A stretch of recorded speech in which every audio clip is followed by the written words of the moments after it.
大家好啊，歡迎嚟到樓市知多啲，我係利嘉閣嘅 Chase。大家有冇諗過，日後可以自己由屋企門口去到西鐵站5分鐘就可以去到呢？今日帶大家睇一個新鴻基喺元朗建立嘅一個新鴻基王國，YOHO Hub。單位436尺嘅兩房單位，好適合後生仔上完車，又可以兼顧返工，休息嘅時間又可以北上。我哋睇睇單位嘅內容先啦。咁入到嚟呢邊呢，轉右就會係開放式廚房啦。咁呢一個單位呢，最主要就係望翻 YOHO Hub 同埋新元朗中心嘅來源景觀。咁亦都同新元朗中心啦，保持翻一定嘅距離。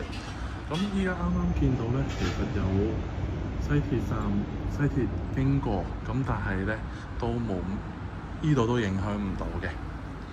咁入到嚟啦，首先會係洗手間。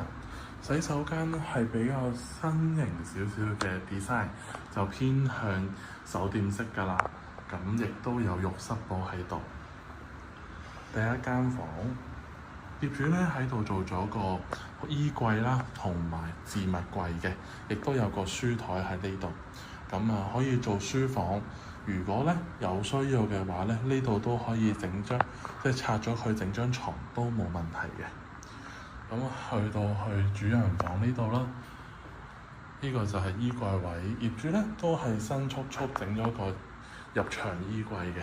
咁啊，主人房嗰啲窗簾咧係發展商隨樓附送嘅窗簾嚟嘅。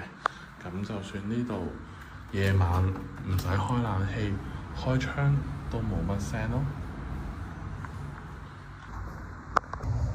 如果鍾意呢個單位嘅話，歡迎過嚟右新街或者係 WhatsApp 俾我，我係利嘉閣嘅 Chase。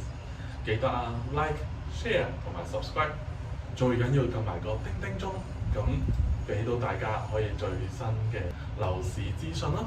拜拜。